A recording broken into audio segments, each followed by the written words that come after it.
என்றைக்குமே பெண்கள் தரப்பில் தப்பே இருக்காது. ஒரு விஷயம் ஞாபகம் வச்சு, இந்த பையனையும் அந்த பிள்ளையும் சங்கீதாவுடைய அக்மார்க்கு வளர்ப்பு. அதுதான் பெருந்தன்மையாக அப்பாவை அந்த பையன் விட்டு கொடுக்காம பேசணும். ஆனால் தாயை விட்டுட்டாருங்கிற கவலை அந்த இளைஞனுக்கு இருக்கு. அதை காமிக்காமல் பேசணும். அதுதான் யாருடைய வளர்ப்பு? சங்கீதாவுடைய வளர்ப்பு.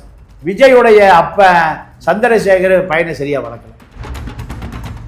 இந்த சூழ்நிலையில் அந்த பையன் தந்தையை விட்டே கொடுக்கும். அதுதான் யாழ்ப்பாண சைவ பிள்ளைகளுடைய அந்த பெண் வளர்த்த வளர்ப்பு.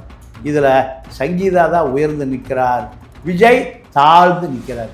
இதில் அந்த பையன் அவருடைய தாய் மாமன் தான் கனடாவில் ஒரு ஹாலிவுட் இன்ஸ்டியூட் டைரக்டர் ஆவதற்கு ஹாலிவுட் இன்ஸ்டியூட்டுடைய மாணவன். யார் படிக்க வச்சா?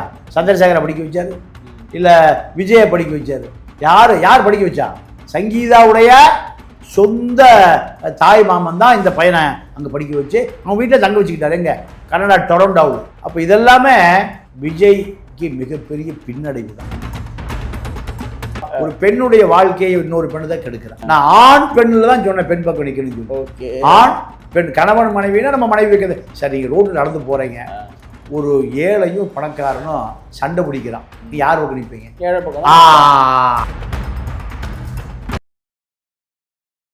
விஜய் அவர்களுடைய மகன் ஒரு பேட்டி கொடுத்திருந்தார் சார். அந்த பேட்டி பல லட்சம் பேர் கிட்ட கோடி 2 கோடி பேர் பார்த்துருக்காங்க அந்த பேட்டி நம்ம பார்க்கும்போது நமக்கு என்ன தெரியுதுன்னா விஜய் அவர்கள் அவங்களுடைய பையன் மீது ஒரு அன்பாக இருக்காரு, சரியாக தான் வளர்த்துருக்காரு, அவரும் அவங்க அப்பா விட்டு கொடுக்காம பேசுகிறாரு தெரியுது. ஆனால் இன்னைக்கு சங்கீதா அவர்களுடைய விவாகரத்து வழக்கு நீதிமன்றத்தில் வரும்பொழுது நீதிமன்றம் என்ன சொல்லியிருக்காங்க, நீதிமன்றத்தில் விஜயுடைய தரப்பு சட்டமன்றம் நடக்கிறதுனால அவர் ஆஜராகிறதுலேருந்து விலக்கு கொடுக்கணும்னு கேட்கும்பொழுது இவங்க இல்லை முடியாது, இன்னைக்கே அவர் ஆஜராருன்னு சொல்லியிருக்காங்க. அப்பாவிற்கு நல்ல ஒரு அப்பா நல்ல மகனாக இப்போ பார்த்துக்கிறாரு. ஆனால் இவங்க இந்த மாதிரி சொல்கிறாங்க, இதை எப்படி பார்க்குறீங்க அதை நீங்கள்? இல்லை, உங்கள் கேள்வியே முரணானது. ஆமாம், உங்கள் கேள்வி நிறைய விஷயங்களை அறியாமையில் இருக்கு. என்னன்னா, அந்த இளைஞன் முழுக்க தாய் கட்டுப்பாட்டில் இருக்க. ஜேசன் சஞ்சய் மகளும் யார் கட்டுப்பாட்டில் இருக்காங்க? தாய் கட்டுப்பாட்டில். எனக்கு யாழ்ப்பாணம் சைவ பிள்ளை குடும்பத்தோடு நான் ஒரு 40 ஆண்டு காலமாக பழகிறேன். ஒரு யாழ்ப்பாண சைவ புள்ள கூட அகதி முகாம்ல கிடையாது. கவனிச்சுங்க. எவ்வளவு? யாரு கிடையாது அகதி முகாம்ல? நீங்க 80,000-90,000 பேர் இருக்கான். யாரு? ஈழத்தமிழ ஒரு குடும்பம் கூட கிடையாது. எழுதி வச்சுங்க. அதே போல சென்னையில எனக்கு தெரிஞ்சு ஒரு 50,000 பேர் குடியிருக்காங்க சென்னையை சுற்றி.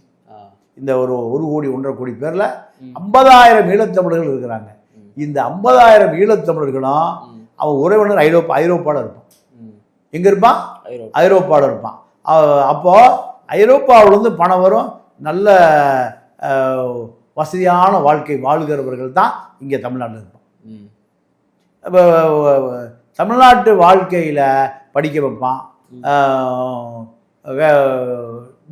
சௌரியமாக இருப்பாங்க.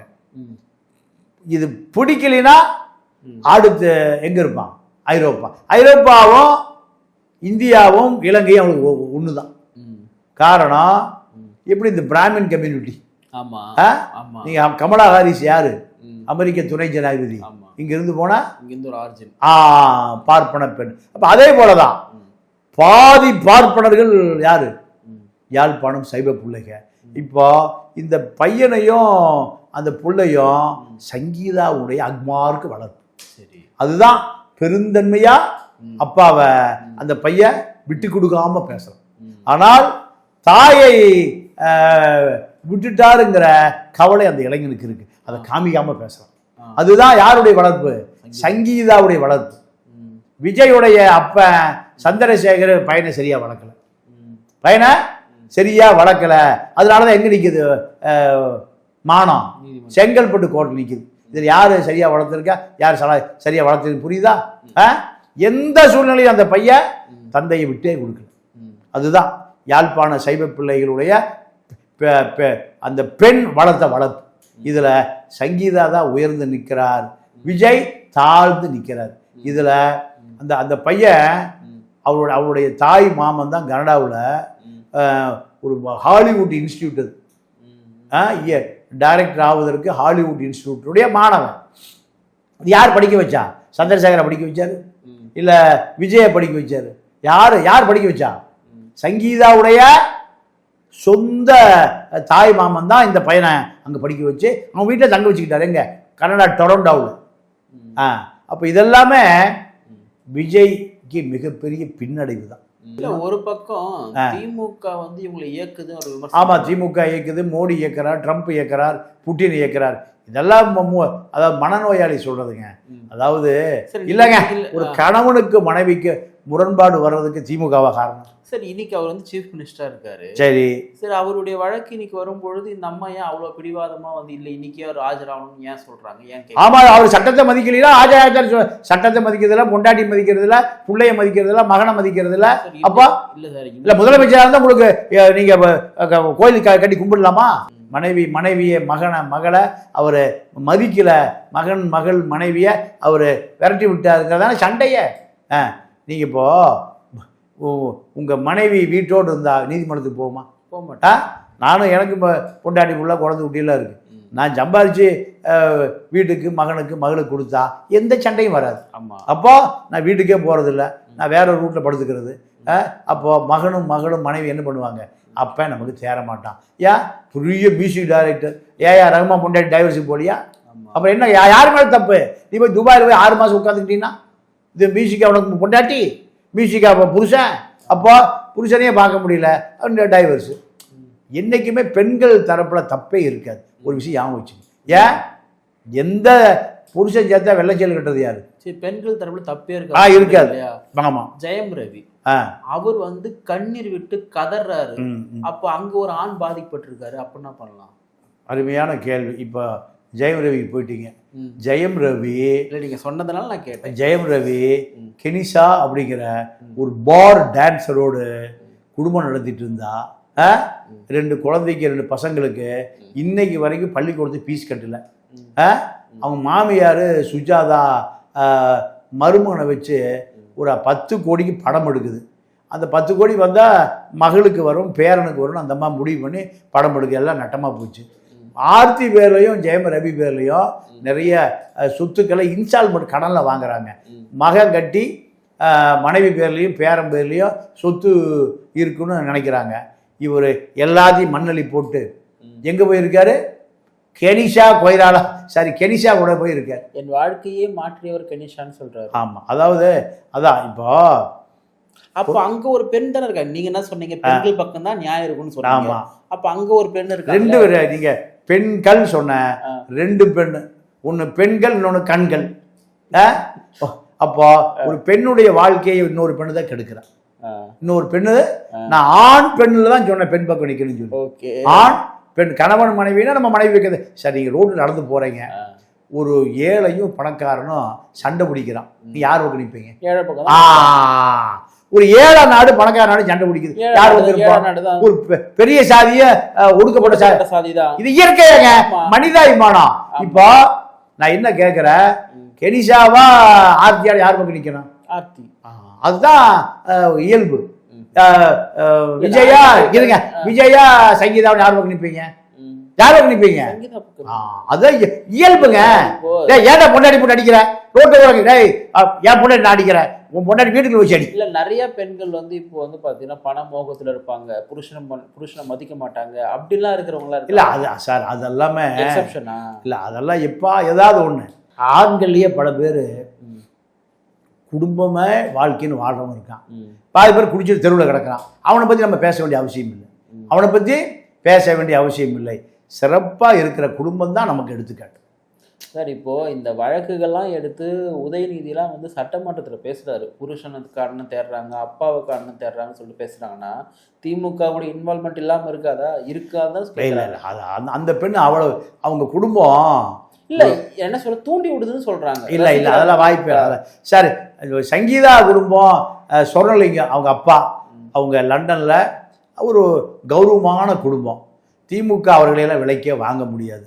நீங்கள் யாழ்ப்பாணம் நிறைய குடும்ப கல்யாணத்துக்கு நான் போயிருக்கேன். ஓகே, யாழ்ப்பாண குடும்பத்தை நீங்கள் நல்ல உதாரணம். நீங்கள் நம்ம லைக்கா சுபாஸ்கரன் இருக்கார்ல, லைக்கா சுபாஸ்கரன் இப்போ லண்டனில் குடியிருக்கார்.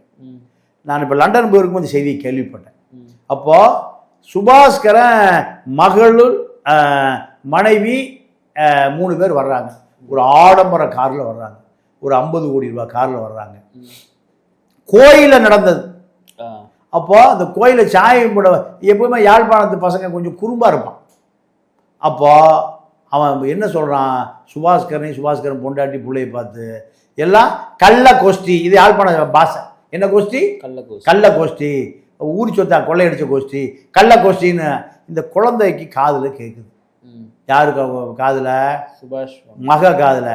அப்பா நம்மளை தான் சொல்கிறாங்க, இவனை கோயிலுக்கே வரமாட்டேன். ஏன்? இந்த காரெல்லாம் கள்ள காசில் வாங்கியிருக்கீங்களா? திருட்டு காசில் வாங்கியிருக்கீங்களா? ஊரை கொள்ளையடிச்சு வாங்கியிருக்கீங்களா? அப்பாவுக்கு மகளுக்கு கோயிலே சண்டை. பார்த்த ஒருத்தர் சொன்னார், நான் இனிமேல் கூட கோயிலுக்கு வரமாட்டேன். அந்த புள்ள கோயிலில் இருந்து அந்த வந்த காரில் ஏறாமல் சாமி கும்பிடாமல் அப்பா கூட கோச்சிட்டு என்ன பண்ணிருச்சு, டாக்ஸி பிடிச்சி வீட்டுக்கு போயிடுச்சு. இது யார்கிட்ட பார்க்க முடியும்னா, ஒரு யாழ்ப்பாணம் சைவ பிள்ளை மாற்றத்தான் பார்க்க முடியும்.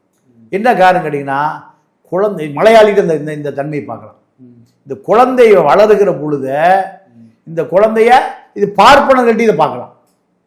நம்ம பெற்றோர்கள்ல இந்த குணம் சில எல்லாத்தையுமே நான் சொல்ல முடியாது. காரணம் என்னன்னு கேட்டிங்கன்னா, நான் சங்கீதாக்காக சொல்ல வரேன். சங்கீதா யாழ்ப்பாணம் சைவ பிள்ளைமார்கள் வளர்ப்பு குடும்பம் சீரழிஞ்சு சின்ன பண்ணமாக ஆகி போய் பல பெண்கள் முறை தவறி வழி நடந்து நான் கேள்விப்பட்டதே இல்லை. அதனால அதற்கு திமுகவெல்லாம் அதை வாய்ப்பே இல்லை. நடிகர் விஷால் இருக்கார்ல, நடிகர் விஷால் பார்த்தீங்கன்னா, நடிகர் விஷால், உதயநிதி இவங்கெல்லாம் பயங்கர டீப்பான ஒரு ஃப்ரெண்ட்ஸ் இவங்க. அவர் சொன்ன ஸ்டேட்மெண்ட் இப்போ வைரலாக போயிட்டு இருக்கு. உதயநிதி பேசுறது தப்பு தான் சொல்லிட்டு நடிகர் விஷால் அவர்கள் வந்து சொல்லியிருக்காரு. எப்படி பார்க்குறீங்க இந்த ஸ்டேட்மெண்ட்டை நீங்கள்? உலகம் பூராமே தப்புன்னு தான் சொல்லுது. ஏன்? நீங்கள் அரசியல் பேச வேண்டிய இடத்துல ஆபாசம் பேசுனா இதை யார் ரசிப்பா? நீங்கள் அவரே பல்ட்டி அடிச்சிட்டார். என்னை நல்ல வளர்ப்புனா, எங்கள் அப்பா அம்மா எனக்கு சகோதரி ஒரு மனைவி ஒரு பெண் தான், யாருமே இதை ஏற்றுக்க மாட்டாங்க. அப்போ இது திமுகவுடைய கலாச்சாரம். ஏன்னா சினிமாவே கட்டுப்படுத்தி வச்சிருந்தது ரெட் ஜெயின் தான் கட்டுப்படுத்தி வச்சிருந்தாங்க. இப்போ இவங்க ஆட்சியில் வந்து இல்லை. இவர் வந்து தலைவர், இப்போ தயாரிப்பு நடிகர் சங்கத்துக்கெல்லாம் விஷால் அவர்கள் தலைவராகலாம் இருக்காரு. அவர் வந்து இன்னைக்கு வந்து விஜய் அவர்களுக்கு ஆதரவாக பேசுகிற மாதிரி வந்து தெரியுது. சினிமா துறை வந்து இவங்களை விட்டுட்டு கட்டுப்பாட்டை விட்டு போயிடுச்சா? ஆட்சி அதிகாரம் இல்லைன்னா யாரும் சொல்லி கேட்க மாட்டான். நீங்கள் சேகர் பாபு திருத்தணிக்கு போனாரு, ஏட்டையா உள்ள உள்ளது பார்த்தீங்களா? ஆமாம், போயா வெளியில் இறங்கி நடந்து போயாருந்தான். அப்போ அமைச்சராக இருக்கும்போது திருத்தணி முருகன் இவரை வந்து பார்க்கணும். முருகா நான் வாயா அமைச்சர் வந்திருக்காரு, ஒரு 50 போலீஸ் போகும். முருகனை அப்படியே சளைச்சு விட்டு காலில் வச்சிருவானுங்க. இதுதான். நீங்கள் நான் பல கூத்துக்களை பார்த்துருக்கேன். டிஆர் பாலு அமைச்சராக இருந்த பொழுது எப்பன்னா 96-2001 திமுக ஆட்சி. டிஆர் பாலு அப்போ மந்திரி இந்திலாம் இல்லை. திமுக ஆட்சி முடிஞ்சு அதிமுக ஆட்சி ஆரம்பம். ஏதோ ஒரு சாலை மறியல் பண்றாரு அறிவாலயத்துக்கு முன்னாடி. டிஆர் பாலு லட்சிச்சாரிச்சு அடி வெளுத்தெடுக்கிற முதுகுல டொமோர். யாருக்கு சைல்ட் அடிச்சாரோ அதே அதிகாரி யார் அடிக்கிறா? டிஆர் பாலு. இதுதான். இது ரொம்ப கருணாநிதிக்கே அடி, இந்திரா காந்திக்கே அப்படித்தான்.